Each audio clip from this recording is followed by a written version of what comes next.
नमस्कार शिक्षकगण, स्वागत है आपका अपने YouTube channel Bihar board study point Prince sir पे।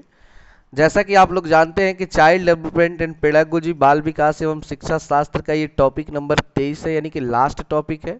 आज ये सब्जेक्ट खत्म होने वाला है। हमारे 5 सब्जेक्ट में से एक सब्जेक्ट आज समाप्त होने वाला है। चाहे आप पेपर 1 या पेपर 2 कोई भी एग्जाम दे रहे हैं, दोनों के लिए एक ही होता है। तो आज हम लोग इसका टॉपिक नंबर 23 है, अधिगम में योगदान देने वाले कारक निजी एवं पर्यावरणीय। ये हमारा सिलेबस का अंतिम टॉपिक है, आज ये समाप्त हो जाएगा। तो चलिए शुरू करते हैं। अगर आप चैनल पे नए हैं तो प्लीज़ चैनल को सब्सक्राइब करके बेल आइकन दबा दें, और साथ ही साथ आप अगर इसके पहले वाला वीडियो नहीं देखे 1 से लेकर 22 तक, उस वीडियो को प्लीज़ आप लोग देख लें। तो बहुत ही अच्छा मार्क्स आप मतलब समझ जाइए कि पूरा थ्योरी बनाने के बाद, और इसी पे मैं 30-30 क्वेश्चन का 100 सेट चलाने वाला हूँ। 100 सेट समझ रहे हैं ना, मतलब 3000 क्वेश्चन केवल एक सब्जेक्ट से। इसी तरह 100 सेट सभी सब्जेक्ट चलेंगे, पांचों सब्जेक्ट से, और आपका लगभग 15,000 क्वेश्चन चलेंगे एग्जाम तक। यानी कि आपका जो आने वाला एग्जाम है दिसंबर तक, तो आप समझ जाइए कि 15,000 क्वेश्चन और प्लस सबका थ्योरी टॉपिक बाय टॉपिक पढ़ के जब बैठेंगे एग्जाम में, तो आप आराम से 130 प्लस स्कोर आराम से करके आएंगे बिना किसी हेल्प के। बस धैर्य और मेहनत करना होगा, तभी कुछ होने वाला है। तो चलिए शुरू करते हैं। आज का हमारा पहला प्रश्न है, अधिगम में योगदान देने वाले अधिगमकर्ता। अधिगमकर्ता मतलब जो सीखने वाला होता है उसी को कहता है अधिगमकर्ता। तो सीखने की प्रक्रिया में सीखने वाले का क्या योगदान है, संबंधी कारकों का वर्णन करें। तो चलिए, पहला है, छात्र का सर्वोत्तम मानसिक स्वास्थ्य उनको उच्च अधिगम स्तर एवं स्थायी अधिगम का मार्ग प्रशस्त करता है। मतलब कहने का अर्थ यह है कि जब छात्र का मानसिक स्वास्थ्य अगर सर्वोत्तम होगा, अगर वो मन से सही होगा, माइंडली ठीक होगा, तो उसका जो सीखने का जो स्तर है वो काफ़ी स्थायी होगा और बहुत ही आगे तक जाएगा, वो अच्छे से सीखेगा। जाहिर सी बात है, अगर बच्चे का दिमाग ही ठीक ना हो तो फिर वो कैसे सीख सकता है। दूसरा है कि उच्च शारीरिक स्वास्थ्य के आधार पर छात्र सभी प्रकार की पाठ्यक्रम क्रियाओं एवं अधिगम गतिविधियों में भाग ले सकता है, जिससे उसका अधिगम स्तर सभी क्षेत्रों में उच्च होता है। यानी कि बच्चा जब शारीरिक स्वास्थ्य के आधार पर शरीर से स्वस्थ होगा, तो किसी भी प्रकार का क्रिया होगा पाठ्यक्रम के आधार पर, या कुछ भी सीखना हो, कोई भी गतिविधि में भाग लेना हो, तो वो बड़े ही आसानी से सभी क्षेत्रों में अपने आप का विकास कर सकता है। कब? जब वो शारीरिक और मानसिक रूप से स्वस्थ हो तब। तीसरा है कि अधिगमकर्ता में सीखने की तत्परता उसके अधिगम स्तर को ऊंचा बनाती है। यहाँ पे मिस्टेक से कुछ हो गया, ऊंचा होगा। मतलब कहने का अर्थ है, जब बच्चा सीखने का तत्पर हो, यानी जो सीखने वाला है, पढ़ने वाला बच्चा है, वो खुद अगर पढ़ना चाहता है तो उसका जो विकास होता है वो बहुत तेजी से होता है। लेकिन जो बच्चे ज़बरदस्ती पढ़ते हैं, मतलब गार्जियन के दबाव में, टीचर के दबाव में, एग्जाम के दबाव में, तो वे लोग अपने जीवन में ज़्यादा विकास नहीं कर पाते हैं।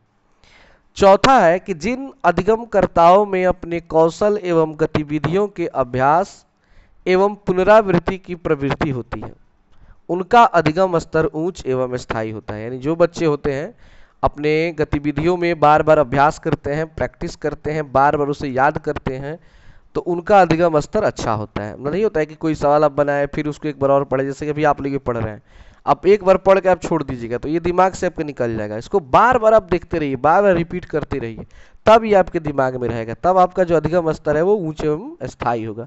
वही बच्चों पे भी अप्लाई होता है। पांचवा है कि छात्रों की बुद्धि लब्धि यदि उच्च हो तो उनके केंद्रीकरण एवं सीखने की गति दोनों में ही उच्च स्थिति दिखाई देती है। ऐसे बालक प्रतिभाशाली होते हैं।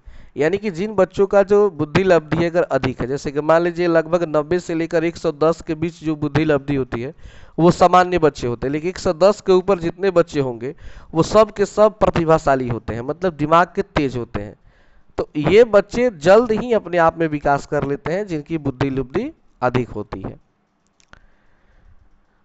6 नंबर है कि जो छात्र अधिक क्रियाशील होते हैं, मतलब जो ज़्यादा कार्य में मन लगाते हैं, काम में मन लगा के रखते हैं, उनके द्वारा प्रत्येक कार्य को सीखने के लिए तत्परता प्रकट की जाती है तथा वे कार्य करके सीखने में अधिक विश्वास रखते हैं। ऐसे छात्रों का अधिगम स्तर उच्च एवं स्थायी होता है। यानी कि जो बच्चे कुछ करके मतलब प्रैक्टिकल करके कुछ सीखने में विश्वास रखते हैं, तो वे बच्चे बहुत तेजी से विकास करते हैं, यानी वो क्रियाशील हैं। 7 नंबर है कि जिन छात्रों का व्यक्तित्व स्तर अच्छा होता है, यानी कि जिनका पर्सनालिटी अच्छा होता है, उनमें अधिगम की क्षमता भी बहुत अधिक होती है, मतलब सीखने की क्षमता अधिक होती है। 8 नंबर है कि छात्र के आत्मविश्वास से भी सफलता प्राप्त होती है, यानी बच्चे के अंदर जो सेल्फ कॉन्फिडेंस है अगर वो है तो भी बच्चा सफल हो जाएगा। मतलब कहने का अर्थ है कि एग्जाम दिया फेल हो गया, अब वो कह रहा है कि हमसे एग्जाम नहीं निकलेगा, एग्जाम देने से पहले ही बोला कि नहीं हमसे नहीं हो पाएगा, तो उससे कभी नहीं हो पाएगा। पहले अंदर आत्मविश्वास होना चाहिए। 9 नंबर, छात्रों में तर्क एवं चिंतन का विकास छात्रों को अधिगम कार्य करने के लिए प्रेरित करता है, यानी जिन छात्रों में तर्क एवं चिंतन का विकास हो, बच्चे तर्क करते हो, ज़्यादा चिंतन करते हो, सोचते हो किसी चीज़ को लेके, तो वे अधिगम कार्य में काफ़ी मतलब प्रेरित होते हैं और तेजी से विकास करते हैं। 10 नंबर है, यदि छात्र अपने अधिगम क्रम को सरल से कठिन की ओर तथा ज्ञात से अज्ञात की ओर रखता है तो उसका अधिगम स्तर उच्च एवं स्थायी होता है। अब हमारा दूसरा प्रश्न है, अधिगम में योगदान देने वाले शिक्षक संबंधी कार्य, मतलब कि सीखने में शिक्षक संबंधी कौन कौन से कार्य हैं जो बच्चों का योगदान देते हैं, बच्चों को योगदान देते हैं उनको सीखने के क्रम में। तो पहला है कि शिक्षक का सकारात्मक व्यवहार बालकों के अधिगम में होने वाले त्रुटियों के प्रति हीन भावना उत्पन्न नहीं होने देता है। मतलब अगर टीचर सकारात्मक है, मतलब पॉजिटिव सोचते हैं, हर चीज़ को अच्छा से सोचते हैं, बच्चों के सामने अच्छे से प्रस्तुत करते हैं, तो बच्चों में क्या होता है कि त्रुटि होने का मतलब हीन भावना नहीं आता है, उनके अंदर किसी प्रकार का कोई गलत सोच नहीं आता है, और इससे क्या होता है कि उनका अधिगम स्तर काफ़ी अच्छा हो जाता है।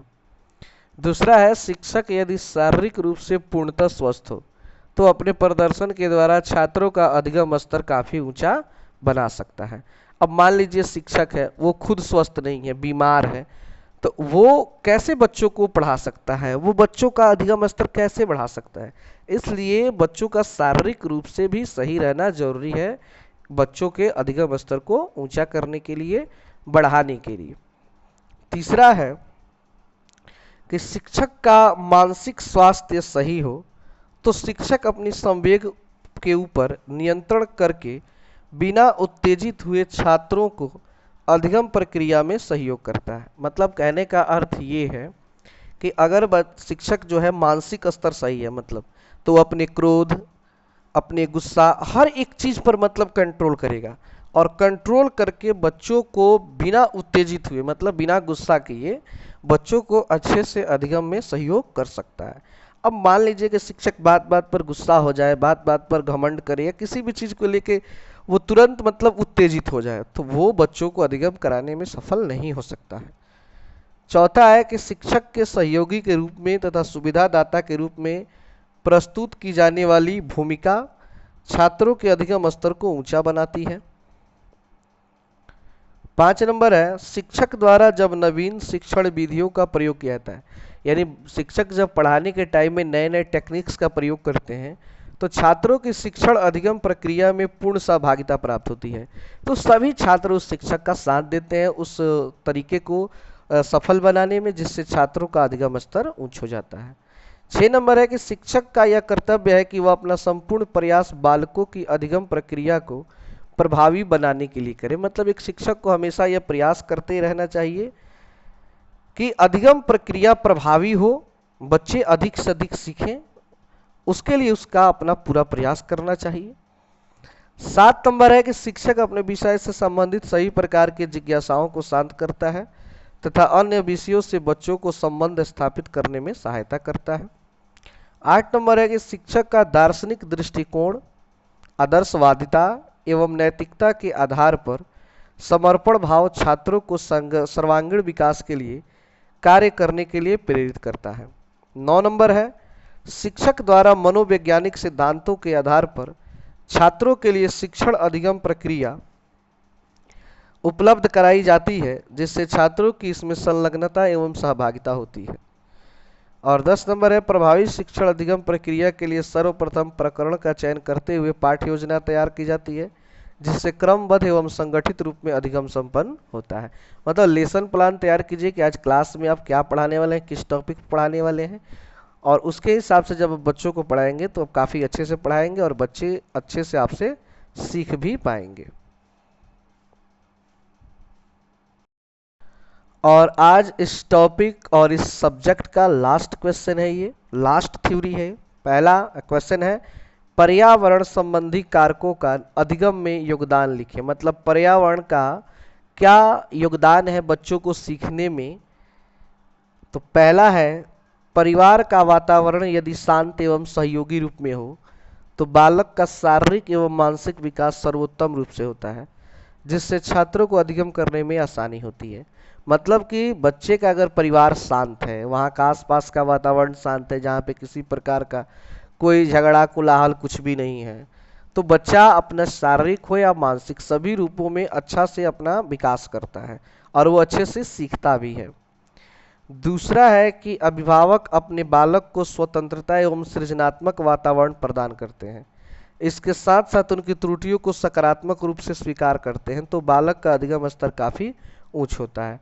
मतलब कि गार्जियन हर प्रकार का उसको सुविधा दे, पढ़ाई से लेकर उसको स्वतंत्रता दे कि तुम्हें अपने जीवन में क्या करना है। अगर वो कोई गलती करता है तो उसको दंड देने के बजाय सकारात्मक रूप से स्वीकार करे, तो बच्चा अपनी गलतियों को सुधार करके और अधिगम में वो अपना मन लगाना शुरू कर देता है।